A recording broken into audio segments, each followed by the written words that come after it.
Alice, would you like to take us away? Sure. So I really want to welcome everyone to this event. It's afternoon here, but it may be evening where you are. But this event about the Sue Big Oil campaign. I'm Alice DeWolf. I'm a board member of the Sentinel Educational Foundation. And I'm co-hosting this event with Dolores Broughton, who's the editor of the Watershed Sentinel magazine, who many of you, I believe, know. So as we're settling in, before we actually formally start, I want to, first of all, to let you know that the event is being recorded.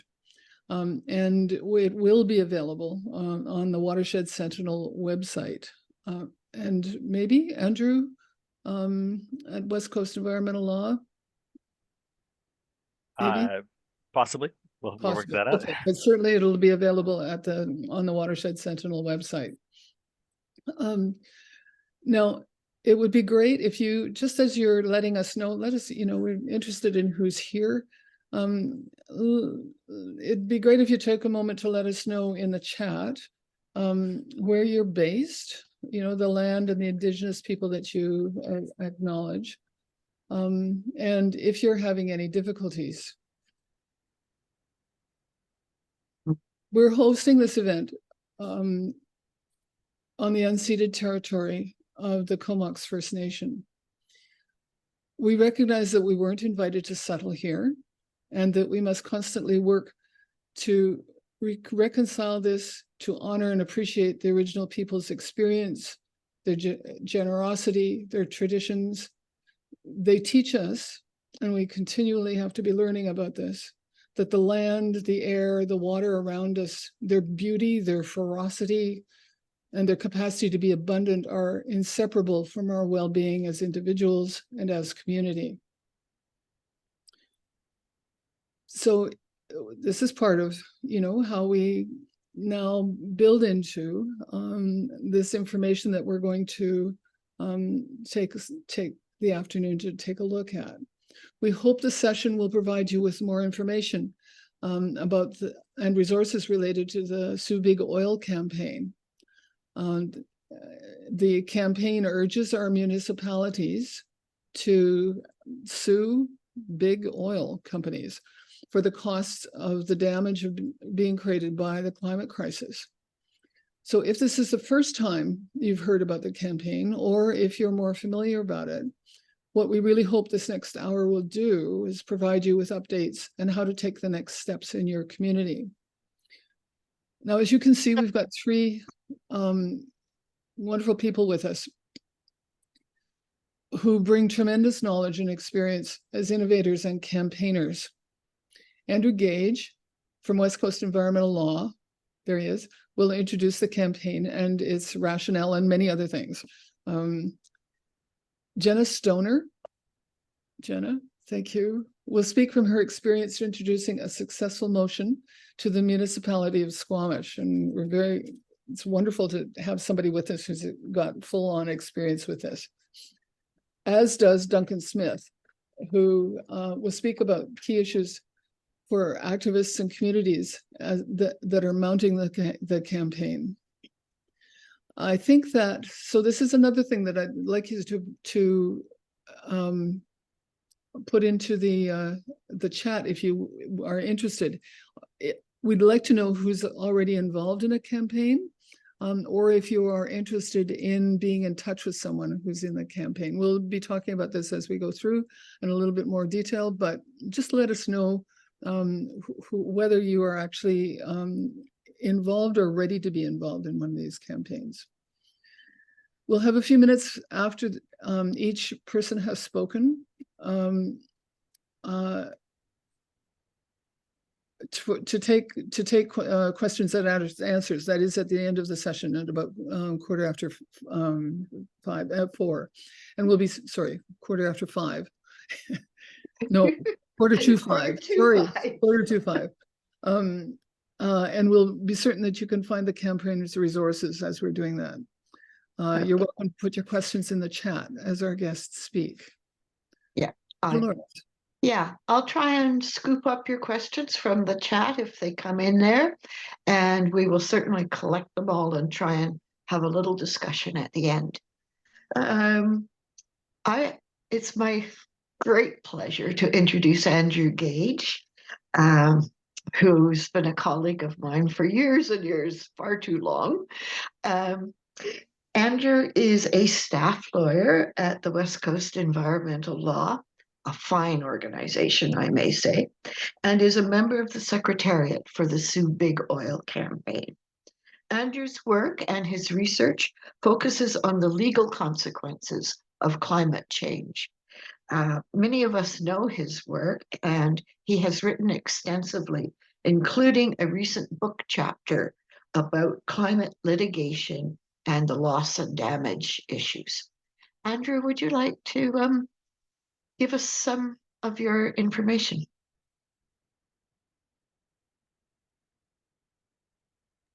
Thanks very much, Dolores, and thank you to everyone who's joined, and I'm happy to see a number of people who are already very involved in this campaign joining us. I'm coming to you from the territory of the Lekwungen-speaking people on southern Vancouver Island, thank you very much to the Watershed Sentinel and the Sentinel Educational Foundation for hosting this webinar.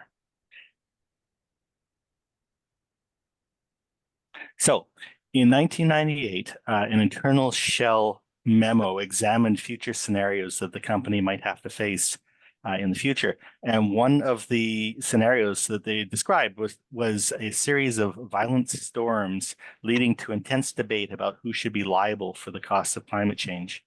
The result was a class action lawsuit, or is a class action lawsuit in this scenario, against fossil fuel companies along with the US government for failing to address the harm caused by fossil fuels.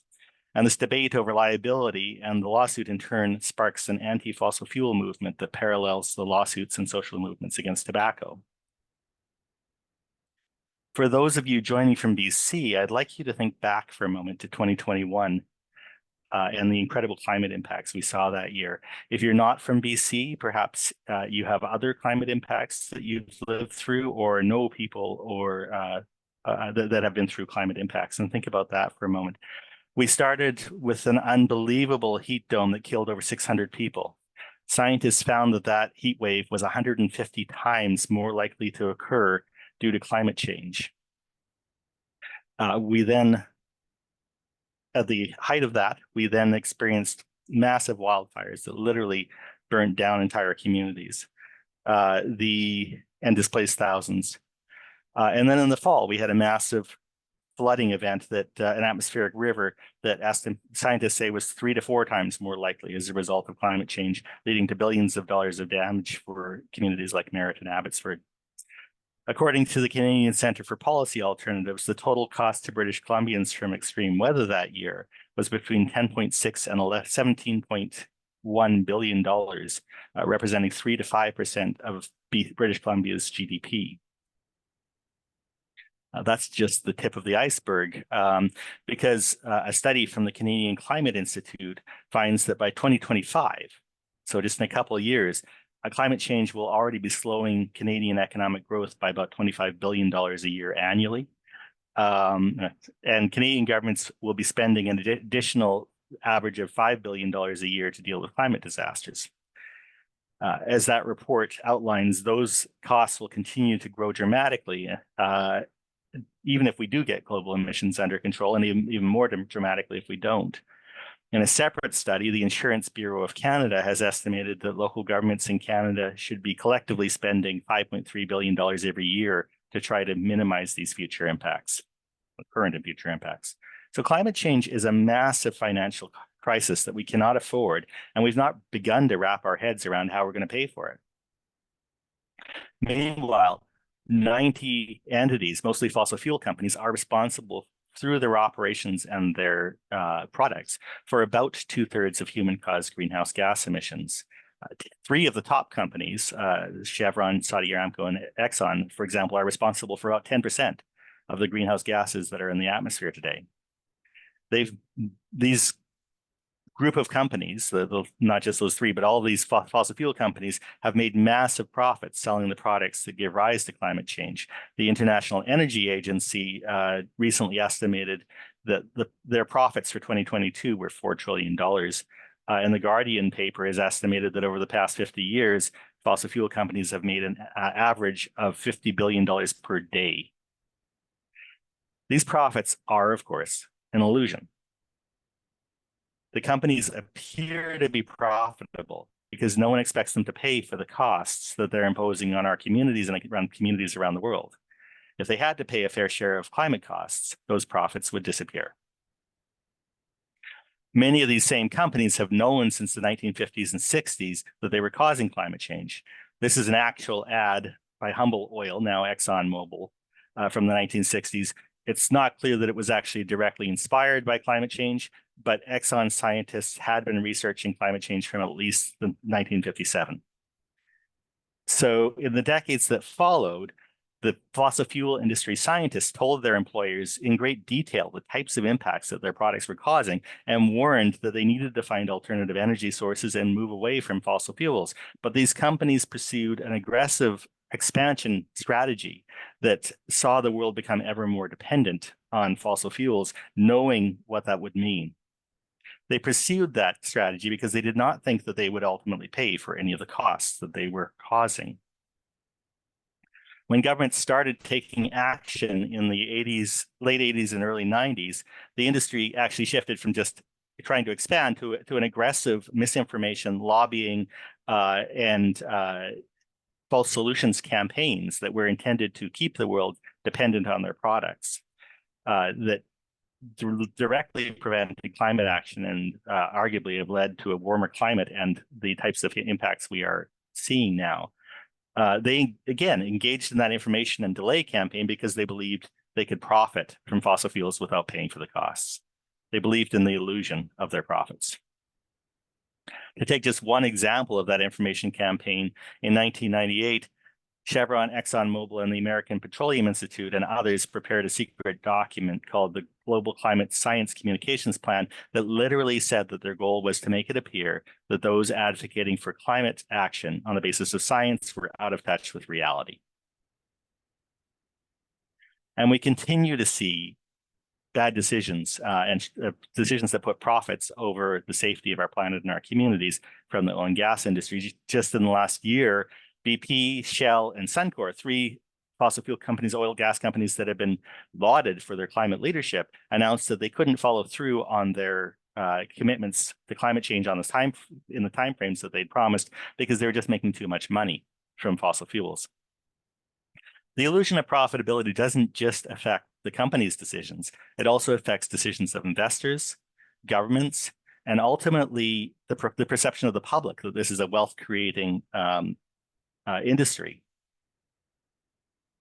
So the So Big Oil campaign is a grassroots campaign that argues that our communities cannot afford to pay these costs of climate change alone, and that the fossil fuel industry must be held accountable to pay at least a fair share of these costs.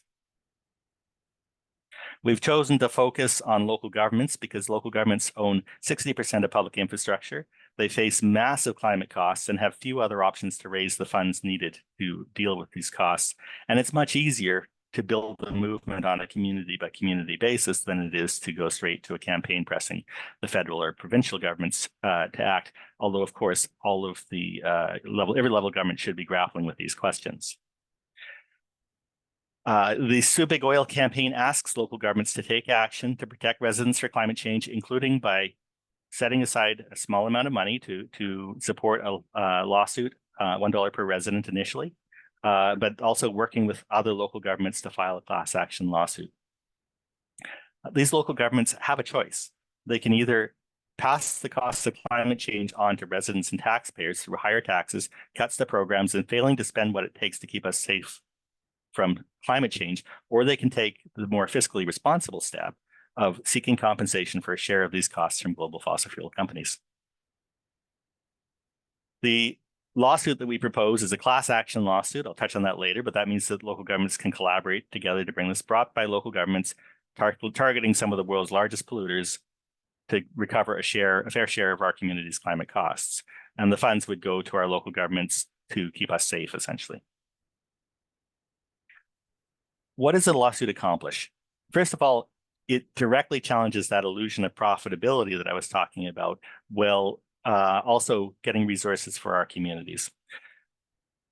As long as fossil fuel industry profits are kept separate from the costs that occur from the fossil fuel economy, we can expect the types of short-sighted profits first decisions we've seen from oil and gas companies and coal companies, their investors, and many politicians. Not only that, but we can expect the public to see these companies as wealth creators and job creators rather than the climate debtors that they actually are. As Shell noted in that 1989 scenarios report that I started with, the lawsuits against tobacco were closely related to the shift in public attitudes towards tobacco that started. A lawsuit forces these companies to put these costs onto their balance sheets and to consider them in their business decisions. At the earliest stages of a class action lawsuit, a judge actually has to rule that the case has merit. So right at the beginning, we get a ruling from a court that says this case could be won. Here's what the local governments would have to prove to be successful. And at that point, they have to notify their shareholders. The companies have to notify their shareholders and investors that a judge has found that they could be liable and that there's a risk that they could have to pay for costs related to their business model. The goal, of course, of getting actual costs and liabilities onto their balance sheets will take longer, but it'll also help our communities get much needed resources to keep us safe. And I cannot emphasize strongly enough how important this is in terms of actually fighting climate change as well as getting our communities resources, because we've seen what happens when you go decades without challenging the profits of this industry. They undermine us at every stage of the game. They are seen as institutions that must be propped up and continued and be subsidized rather than companies that need to be made to account. And in 2021, 23 academics from across disciplines took a look at why has the world been unsuccessful in getting greenhouse gas emissions under control. And their answer, looked at through various thematic lenses and through the various disciplines, was that it boils down to power. And not only, but certainly, especially including the power of the fossil fuel economy, the fossil fuel companies, and the economic power associated with the fossil fuel economy. If we're going to bend the curve, we need tools that directly challenge the profits of this industry and those who benefit from the fossil fuel economy. And the Sue Big Oil campaign is one of the tools that does that. A lawsuit doesn't require new laws. So much of what we do involves going to governments that are really captured by this industry saying we need more action. This type of lawsuit uses existing laws. It's never been legal to sell a product that destroys property and kills people. And we've seen that litigation against asbestos and tobacco can be successful. This is a photo of the Friends of the Earth Netherlands in their successful lawsuit against Shell there, not for damages, but for them to take responsibility for their products. 28 Canadian law professors say that there's a legal basis for this type of claim. And 40 in local and state governments in the US are bringing claims. People power is essential to create the space for this, though. It's also global in scope. It goes after global companies because they have caused harm here in Canada. We can sue them here, unlike trying to regulate Canadian companies on a country-by-country basis. It's fiscally manageable. Because we're bringing this as a class action lawsuit, each local government shares in the costs. And the Class Proceedings Act in BC, this is unique to British Columbia, but in British Columbia, class actions protect the parties from having to pay the other side's legal fees if they're unsuccessful. And finally, as long as people understand that the purpose of this lawsuit is to make sure that they don't pay 100% of the costs and the fossil fuel industry pays some of it, they are broadly supportive of this type of action. So we have momentum. Gibsons, View Royal, and Squamish have all signed on, and we expect more to come on because local governments understand that they can't afford these costs and that the fiscally responsible step is that they look to recover some of these costs. Thank you very much. I look forward to further discussions as we go. Thank you so much, Andrew. Thank you for the incredible work that you people have done around initiating this. I think many of us who are sort of just out here in the world think that somebody must be doing this, but don't necessarily know who. I know it's a lot of work. It needs somebody to initiate it and really take it up and begin to do that background work. So, thank you for the presentation, but also thank you for all of the work that you have been doing. It completely, highlights what I think of as a, totally false dichotomy between the health of our quote unquote economy and the consequences and what we should be doing around the climate crisis. And also, the really people who are in small communities, people who are sitting on councils all over across the country have to be looking at this question of the kind of costs that might be coming at them and be really, really worried about it, really, really concerned about it. So thank you very much. And then that leads right into our next speaker, Jenna Stoner. She's into her second term as a District of Squamish Councillor. She's a mum, she says, and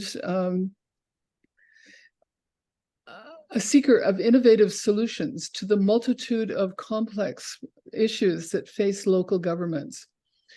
She introduced the motion for the Squamish Council to sue Big Oil, and it passed just over a month ago.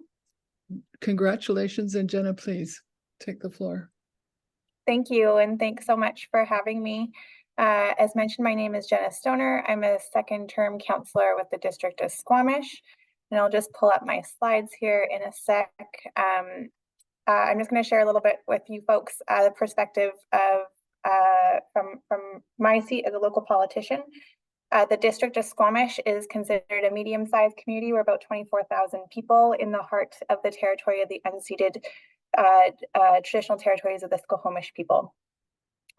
We are a rapidly growing community, one of the fastest in the province, with a growth rate of just over 22% over the last census period, which defines a lot of some of the challenges that we're going through, but also just some geographical context. We are located at the head of the beautiful Akatsam Sound Fjord. We are settled majority in a valley, in a floodplain that has 5 different rivers running through it, and that will provide some context to what it is that I'm going to share here with you today. So just a little bit of the policy context, which I think is really important for how we got to a month ago being able to bring forward a motion to successfully join the Sue Big Oil campaign and the class action lawsuit. And this probably goes back further to 2017, but I want to start there. When the District of Squamish and Council at the time decided to do a really detailed study called the Integrated Flood Hazard Management Plan. This was taking a very serious look at our flood hazard risk and the mitigation that we needed to do in order to address the models that we were seeing coming out from a changing climate.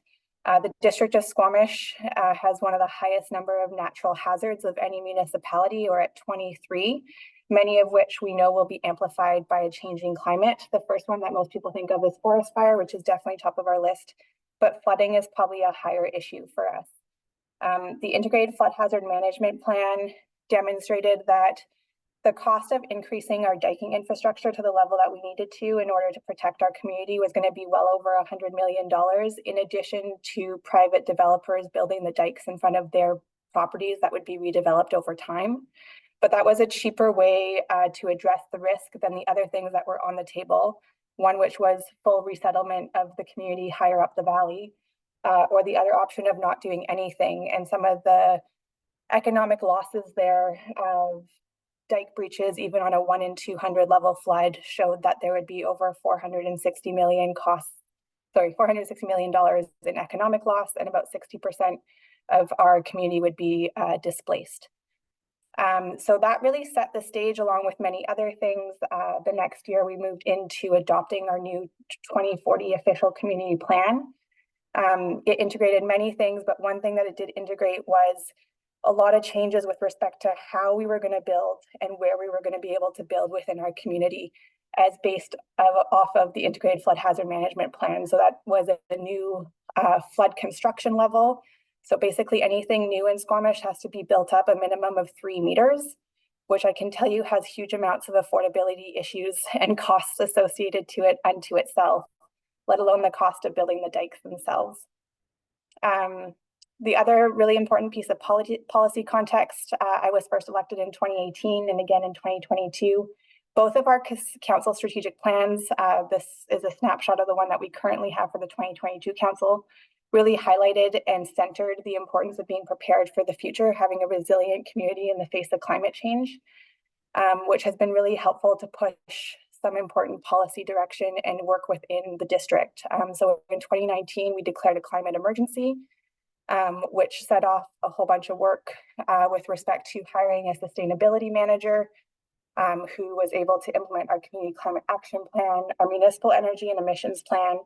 And I think most importantly, this has started to drive incremental changes in how our budget process works and how we are starting to allocate and recognize the impact of climate change across our budgets. So this is just one example, and you don't need to read it all. I know it's small. But in 2021, this is just a budget summary. This was the first time that staff actually started to categorize the different lines in our budget related to climate response. And as you can see at the bottom, about 25% of our total project budgets was being allocated to climate mitigation or climate adaptation. The vast majority is being driven by a sea dike project, which is almost $10 million. That still hasn't been built as a result of delays from DFO. And it has now increased in cost with, as you can imagine, cost escalations over the last few years. That project alone is probably going to cost us closer to $15 million. That's just one example of how we started to document where we know that we don't have the resources through property taxation to be able to cover the costs of mitigating and adapting to climate change for our community and a community of our size. And we are considered a medium-sized community. This is even more so for smaller communities who maybe don't have the resources to be able to apply for grants from upper levels of government, who are really dependent on property taxation. And it just becomes almost impossible to reckon how you're actually going to be able to pay for all of these things at the end of the day. And so that's what kind of the context that led us to about a month ago when Andrew Gage, West Coast Environmental Law, Fiona was there as well with our local kind of supporters and champions of My Sea to Sky, who have been pushing the Sue Big Oil campaign in Squamish for a few years now.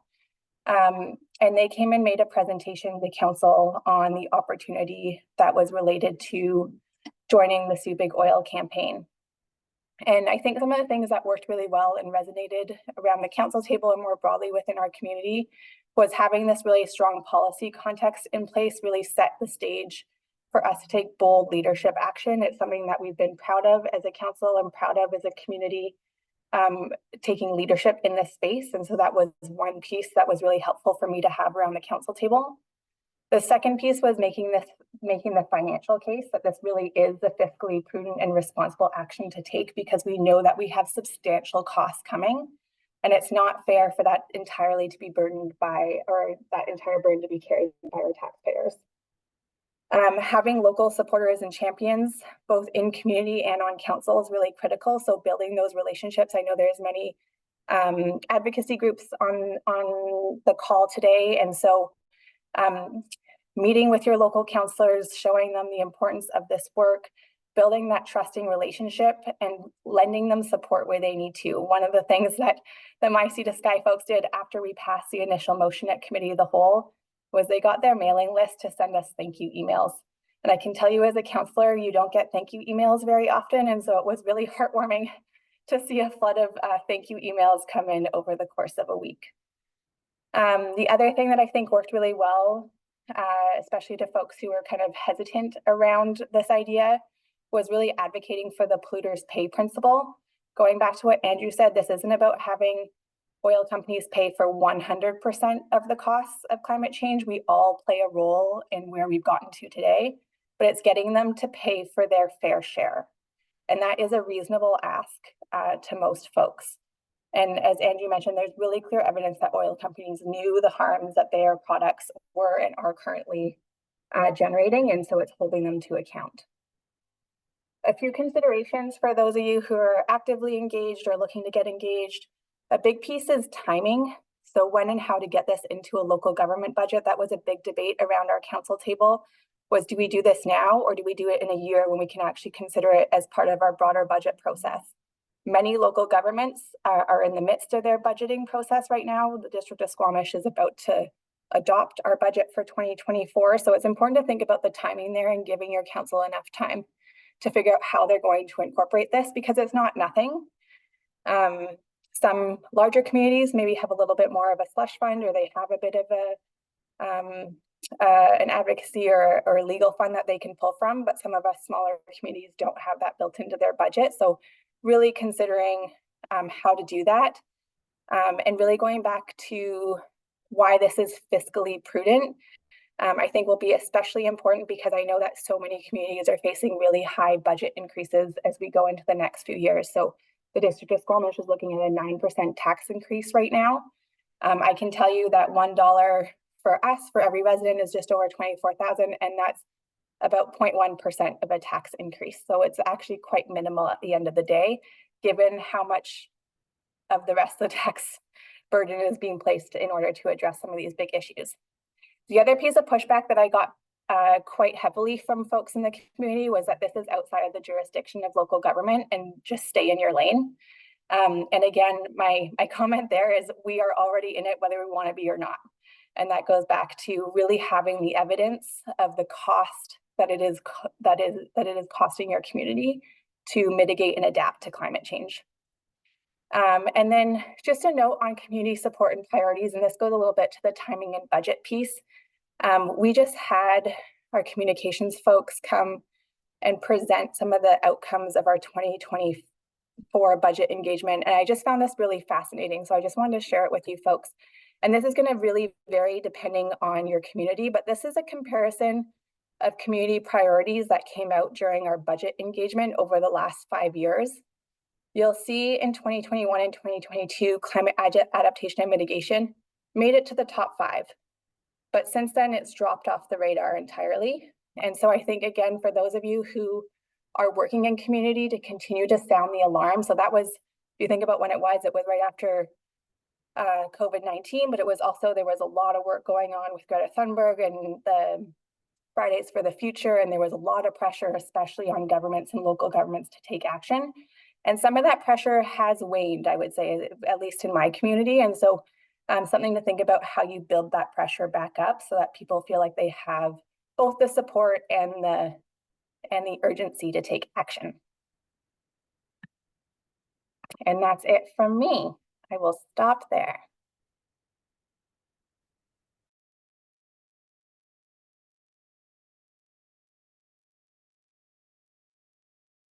Great. Thank you so much, Jenna. I was just distracted because there are questions pouring in for you, but we'll get to them after Duncan, because we're hoping some of these questions get answered all at once. It's my great pleasure now to introduce Duncan. Duncan Smith is a core member of the Sunshine Coast Sue Big Oil campaign. Yay. Since he moved to BC in 2017, he has been active in a number of political and climate action campaigns. These have included the City of Port Moody Climate Action Committee, the Force of Nature Tri-Cities Executive Team, and Avi Lewis's 2021 National NDP campaign. So, Duncan, let's hear from an experienced campaigner about how to do this. No? Yes? Experienced campaigner, unexperienced Zoom presenter. I think I'm off mute now. Thank you so much, Dolores and Alice. Hello, everyone. My name is Duncan Smith. I'm one of the core team members from the Sunshine Coast Sue Big Oil campaign. I've been leading the tech team. I'm presenting to you from today from Half Moon Bay, or Quilquay, which is part of the unceded territory of the Shashi Shalem community. I'm here today to present to you a quick update of our SC-SBO campaign and to share some lessons learned. So not long after the 2020 provincial election, an enthusiastic group of us who had been sort of fiercely campaigning and organizing for our local progressive candidate were really keen to find a new cause célèbre. So after several potluck dinners and brainstorming sessions, we embarked on a community outreach and awareness initiative. This would have been the spring of 2021, called Just Transition. And the response was very positive. There was a strong sense that, you know, we were sort of on the cusp of something big, had lots of conversation happening, but we also felt that just transition was a very complex topic and, you know, kind of hard to wrap our arms around. And we didn't really have a clear call to action. We left people, you know, with a lot of questions, but not a lot of answers. And so then we learned about Sue Big Oil and the West Coast Environmental Law Group, and the rest is, as they say, history. So I just want to take a quick second to, you know, really honor and acknowledge all the amazing people that I've had this opportunity to work with, who have really contributed to our success. You know, I feel really fortunate. These folks are very compassionate, committed, and courageous individuals, and I'm hoping some of them are out there today attending the webinar. For those of you who haven't been to Sunshine Coast, or for those of you who have, you may know that it is very much a community of communities. And so our campaign was a little bit different. Our goal was really around focusing on sort of three key governmental bodies. We have the Sunshine Coast Regional District, and then as part of that, we also have the town of Gibsons and the town of Sechelt. And so to date, we're kind of about halfway through our campaign. As I mentioned, we launched the initial campaign in September of 2022. We did a soft launch. There were media and local politicians who attended. We had a small amount of petitions just to get out of the gate. And then by about December, we had already you know, collected 500 more signatures. Shortly thereafter, we decided the timing was right to go to the town of Gibsons, to the council.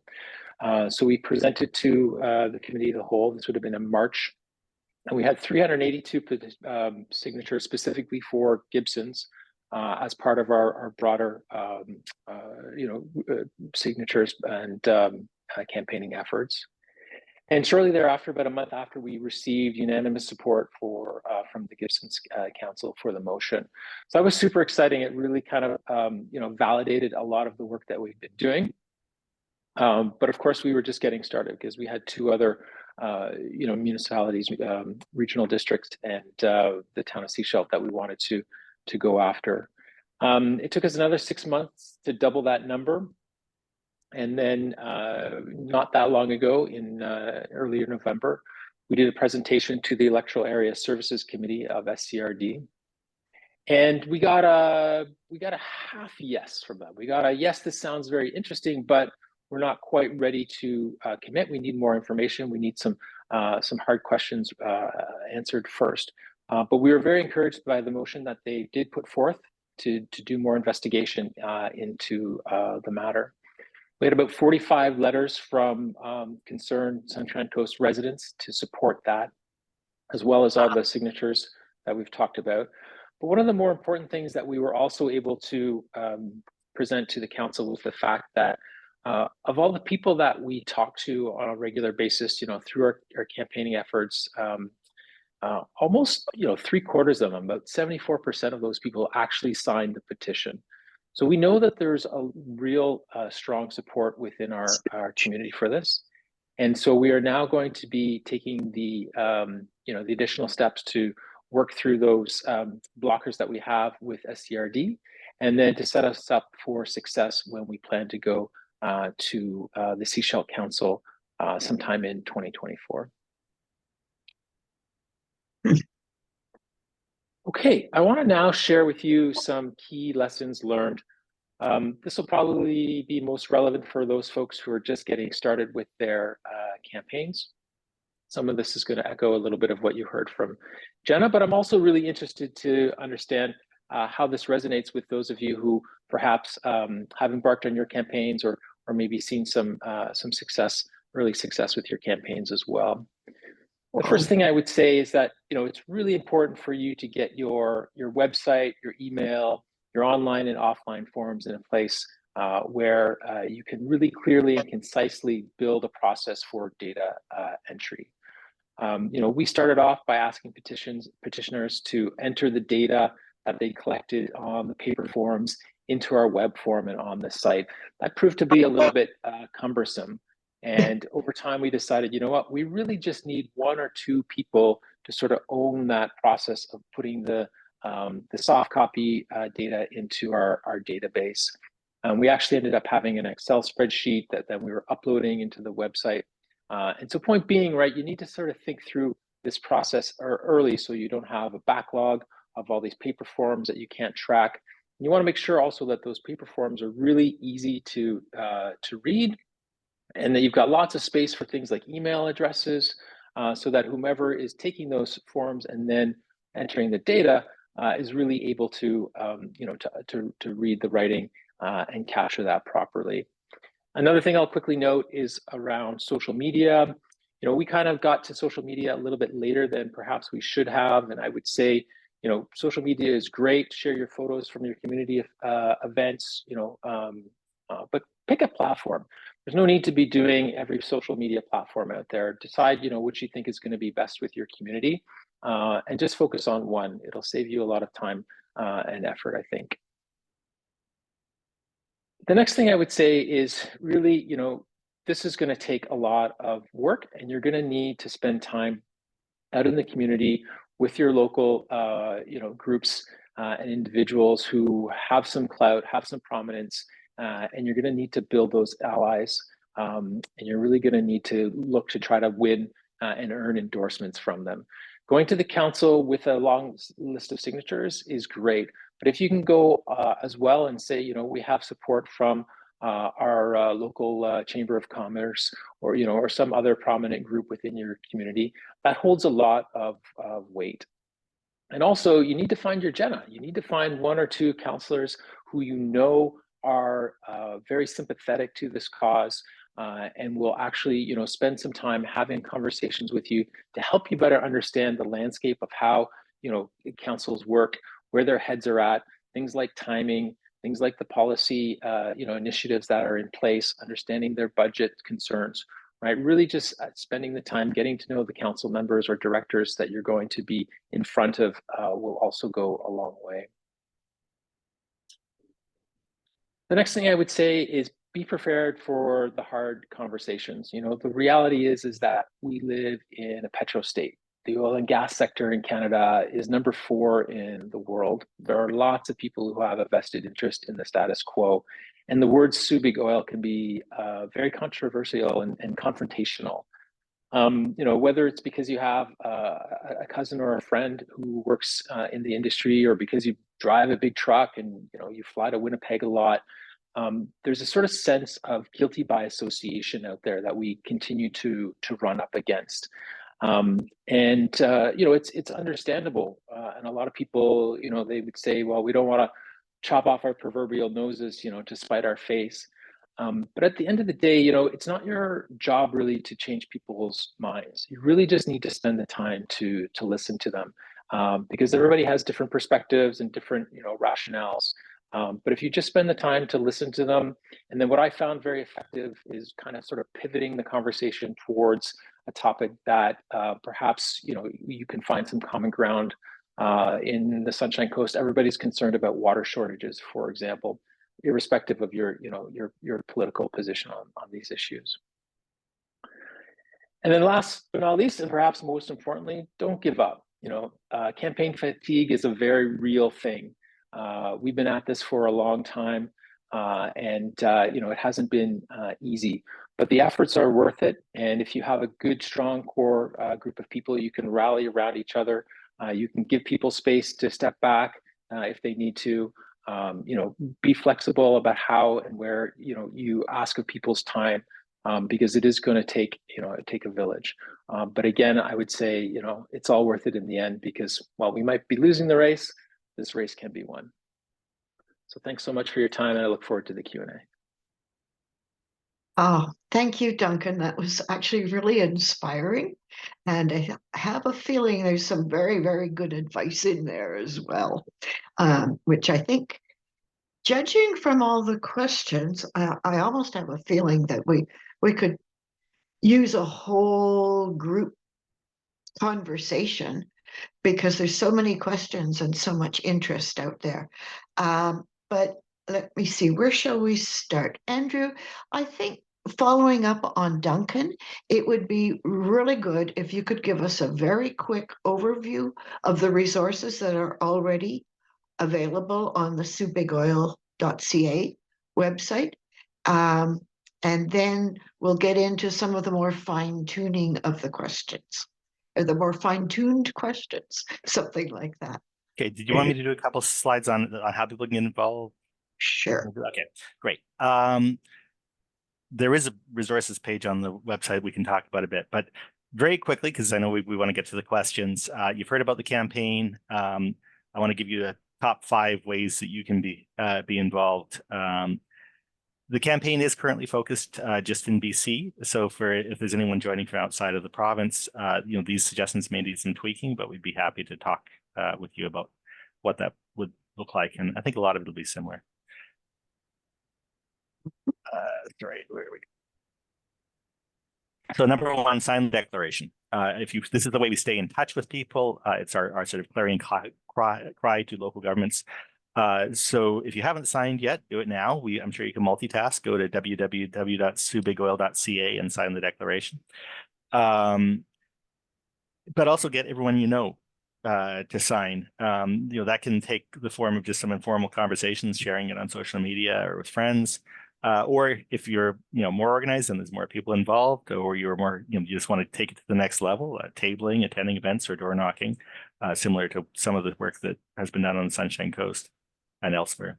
If you're involved in an organization that's interested in climate action, you could see if they will endorse the campaign, and the corporate equivalent to signing the declaration. Secondly, just talk about the cost of climate change and how are we going to pay for these. The goal here is ultimately to change the paradigm of how we think about the risks of climate change and the role of the fossil fuel industry in causing those risks. So to do that, we need to get people thinking about how is climate change actually harming our communities and costing our communities, and talk about the responsibility of the fossil fuel industry in that.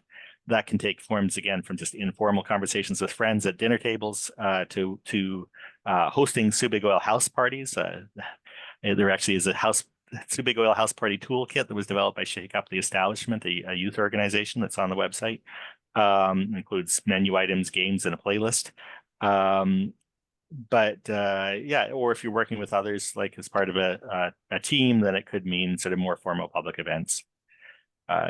Spreading the word on social media and to conventional media, whether it's letters to the editor or social media, is obviously helpful. And number 4, having those conversations with your local government, whether it's informal conversations with councillors, whether it's letters to and emails to councillors. Jenna spoke about the importance of being thanked and being acknowledged for the work they're doing. So those types of relationships obviously are hugely important. And again, as it becomes more formalized and more people get involved, it can be formal delegations and requests for them to actually take the action. But the one-on-one conversations and just knowing that people in your community support you in this, I think is hugely important for councils and councillors. And then finally, just about everything we've spoke about doing can be done at an individual level, but it can be done better and bigger if you get involved. And there are over 20 action teams of varying sizes. The Sunshine Coast group is one of the best established and biggest, but there are groups throughout the province that are looking for campaigners and activists and just people who want to put some time into this to work with. So if you're interested in if there's a local group, we can put you in touch with them, or if it's if there isn't a group in your area, we can talk to you about what would be involved in setting one up. The Sue Big Oil website has a resources page that includes messaging documents, polling documents, a background about the campaign, question packages for local governments, officials, and the like. So a lot of resources there. And thanks very much. Okay. Thank you. Jenna, there were several smaller questions for you, and I'm going to throw them at you quickly. First was your sustainability officer or whatever they were called, were they involved in your campaign? So they weren't directly involved. No, I would argue that a lot of the work that they did leading up to this helped create the policy context, but it was really driven by my Seat of Sky, which is our local environmental folks who working with it, West Coast Environmental Law, who brought this forward. And someone else was asking if you could give us your email, the emails of your fellow councillors that their campaigners could hook their councillors up with to sort of share experience. I popped mine in the chat. It's jstoner@squamish.ca, but I'll put that in there again for folks. Okay. And there's 2 other councillors who are very active supporters who I'm sure wouldn't mind me sharing their email addresses. So I'll put that in the chat as well. Okay, that's great. And I'm going to pull some of these resources out of the chat and everywhere and put it into a package to email to all of our registered people as well. And the last question was, how much of the budget did you have to set aside? Like, how big was that one person per citizen or $1 per citizen commitment? Yeah, so it's a $1 per resident. So for Squamish, it's about $24,000, give or take a few dollars. We don't have a specific legal budget that we could pull this from. So this was, I mentioned, one of the portions of the debate around the council table was we were pretty far into our 2024 budget process. So there was a fair bit of push around my council to put it to delay. We moved to have it included in the 2025 budget, but we have something called council contingency, which is an annual amount of money that we maintain. It's about $25,000 to cover unexpected costs that come up. And so my motion includes so Andrew had mentioned in his presentation to our council that when the money is actually going to be due is dependent on when we get to the threshold for a class action lawsuit. So if we need the money in advance of 2025, we can use our council contingency to cover a portion of those costs in advance of 2025. Otherwise, it'll be in our 2025 budget. And just to pick up on the second portion of Vicky's question, we don't anticipate this will require much staff commitment, if any, and Andrew can correct me if I'm wrong. It is a class action lawsuit, so much of this is intended to support that third party legal support with perhaps a little bit of touch point. I think it depends on what position you take as either the lead plaintiff or just signing on to the class action, I think is a much lower demand. But I'll pass it over to Andrew for that portion. That's essentially correct. And the goal of the campaign is to convince local governments collectively representing about 500,000 people or more, so that there's a budget of at least 500,000. We believe that's enough to get most or all of the way to certifying the class action. And as I mentioned, at that point, a judge will rule whether the case has merit. And if the case does not have merit, we're back to the drawing board. We don't think that'll happen. We think that the case does have merit and that the judge will recognize that. But then any future fundraising, either from the local governments themselves or from private funders or whatever, will have the benefit of a ruling from the court. So the initial stages there, the commitment for most of the local governments is minimal. It's just saying we support this and we'll support whoever's the lead plaintiff. At some point, we will need a local government to step up, or more than one local government to step up and be the lead plaintiff. But one of the barriers to that is knowing that they have other local governments supporting them and they're not bearing the full cost of that. So there's a chicken and egg aspect to this. Our approach has been to get local governments to make the commitment, and then we'll go back to all of the local governments that have signed on and say, okay, so now that you have the money, which of you is willing to play this somewhat more significant role? And there is definitely more of I think there'd be more of a time commitment with working with the legal team and selecting the legal team and instructing them all that for that local government or local governments.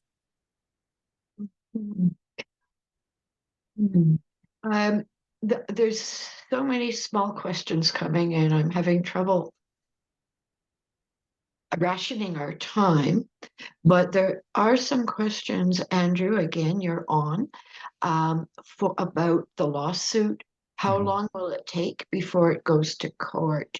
And are there other legal mechanisms that would force oil companies to move towards renewables. There's a big question about whether this more punitive thing would work if there was some kind of, or if there was a carrot, then yeah, the other part is that slowing down the process with a lengthy lawsuit is a concern too. So yeah, there's some very long questions in there, and I hope, I'm not sure if we'll get to all of it, but Amanda and anyone else who has asked those questions, feel free to email me if we don't get all the way through these questions. But in essence, a lawsuit could be filed relatively quickly. It's a matter of political will in terms of actually getting it into court to get the action certified. There'd still be a delay between filing the class action and having a judge rule on whether certifying means that the judge says, yes, this case can proceed as a class action. And as I mentioned, that's a hugely important step because you get a ruling from the court that the case has merit. The companies have to then notify their investors that they could lose, all of that. But that stage could be, a year, or with appeals, a couple of years easily, or possibly even longer. An ordinary class action lawsuit typically takes 3 to 5 years to get to trial. This is not an ordinary class action. So I think you could expect it to take 10 years or something in that ballpark. Keep in mind that local governments make investment decisions on their infrastructure and upgrading this stuff. The costs that local governments are dealing with are often along those timeframes. So it's not out of step with what local governments have to consider all the time. And our goal is both to get that compensation from local governments, for local governments rather, but also to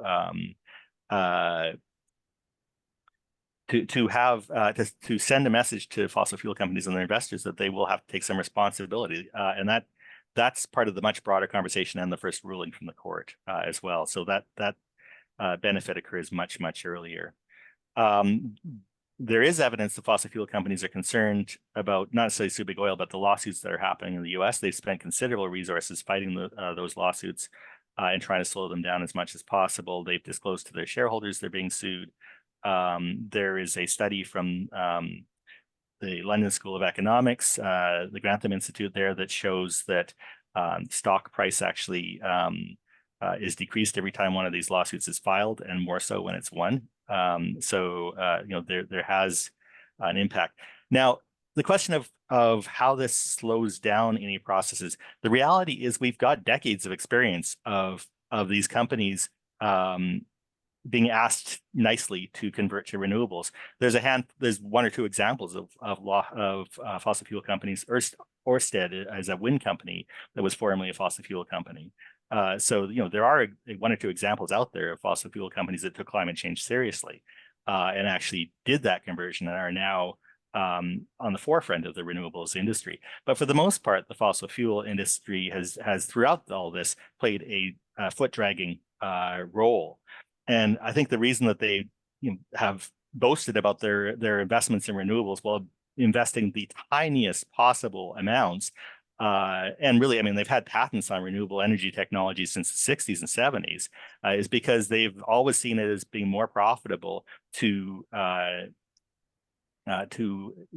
increase their investments and their business model around fossil fuels than on the basis of the assumption that they won't be held accountable for that. So I view the risk of this lawsuit as creating a lot of space for conversations about renewables and the transition away from fossil fuels within those who are currently benefiting financially from that.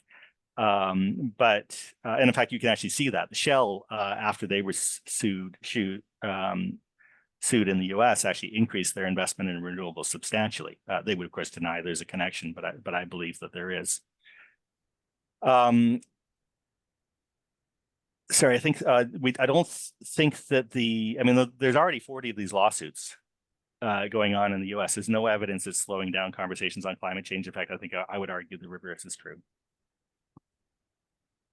Mhm. Oh, sorry, I misspoke. There are 40 local and state governments. There's actually closer to 20 or 25 lawsuits because some of them involve multiple local governments. So I misspoke there, but it's still a lot. Okay, thank you. I think I can say for everybody here that this has been an incredibly interesting and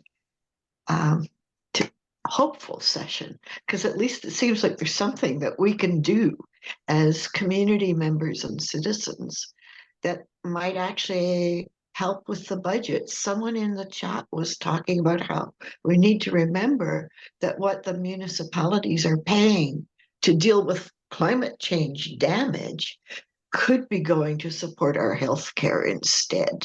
So it's not just the direct costs, it's all the indirect costs of having to pay for redoing a road instead of getting another nurse for the hospital, that kind of misdirected funding. I want to thank all of our panelists. We're at 5 o'clock now, and I think there's no way we could go on talking for another hour or two from what I see in the chat. But I want to thank all of you, Duncan, Jenna, Andrew, and of course, the Sue Big Oil campaign and West Coast Environmental Law, and the Watershed Sentinel staff who helped organize this, and the Sentinel Educational Foundation. We are going to put together an information package which deals with anything that got left out of this Q&A session, as well as I'm wondering if the presenters could send us copies of their slideshows so that we can post them as well as the recording of the webinar. Okay, thank you everyone, and goodbye. Thank you. Good evening. Thanks, everybody. Have a great evening. Thanks. Bye. Good night.